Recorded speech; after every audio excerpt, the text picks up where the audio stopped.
Evelyn to Philip, V-mail dated February 4th, 1945. Phil, darling, here 'tis Sunday again.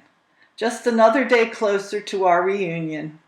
I don't know exactly what to say to fill this up, but I'm going to try very hard to keep to single spacing. As I told you in yesterday's V-mail, I spent last night with Faye. I was there till 12:30. She received still another bottle of perfume from Morris, and her remark was, "How can I believe he's dead when these packages keep coming?" We knitted, had some coffee and cake, and talked about various things. She received a check for $475.20 as gratuity pay yesterday, and it only served to sicken her more.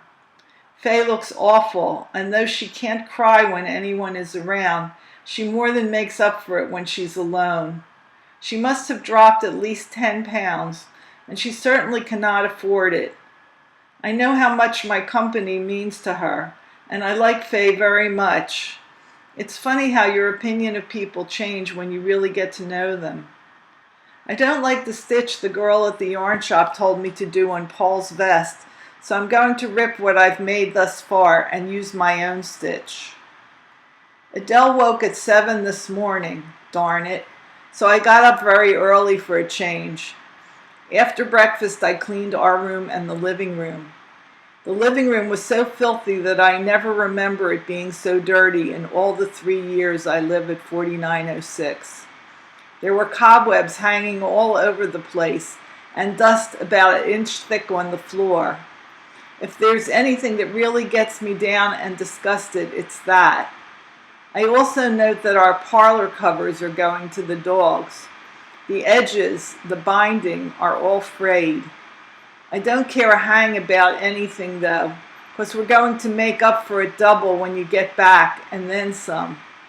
I want so to have a nice, clean, neat house with you and Adele and whoever else becomes a part of us in the future.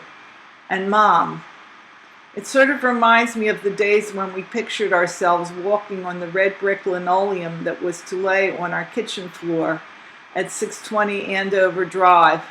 Someday, huh? About 11, I dressed Adele and we took a walk over to Sarah's apartment to see Sarah and Petey. Later we went to Betty's and then we came home for lunch. After lunch, I put Adele to nap and washed some pieces. That just about brings me up to date, baby, because here I am writing to my adored. Did I tell you that I wear the heart-shaped locket daily and that I've received more compliments on it than I expected? No one ever fails to notice it and thinks it is very different. Which reminds me, Eddie told me to tell you to try to get one of the fellows to make a plexiglass picture frame for our picture on the chest. He says he's seen some buttes and they would go nice in our room. I wouldn't mind something unusual. I always did like something unusual. Like you, for instance. If you can get it, okay. And if not, well, we'll just forget about it. One thing I can't forget for even a minute is that I adore you, my dearest, darling Phil. Your Ev. Philip to Evelyn, 4 February 1945. My darling, another full day, and now, at the end of it, I'm ready to give forth on today's news and views.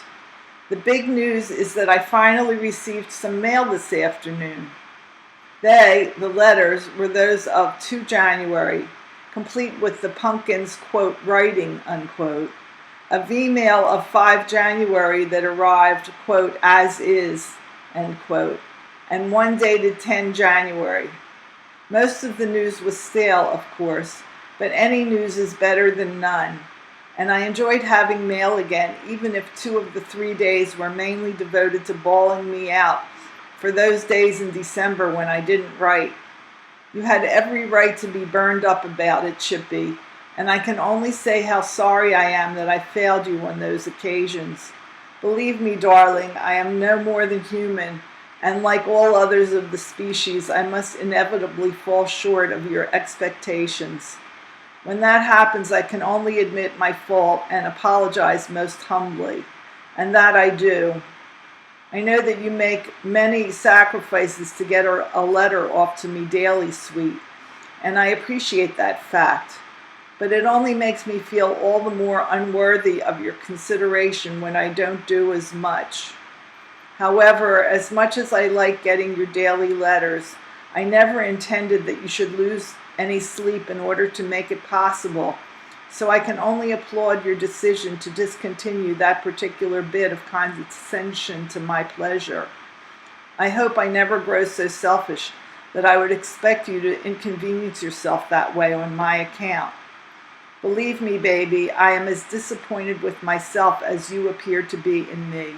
And if the perfectly human desire for retribution is in you, then you may take some consolation from the fact that it is a very bitter pill for me to swallow when I know that I have failed to live up to your high regard, when I feel myself unworthy.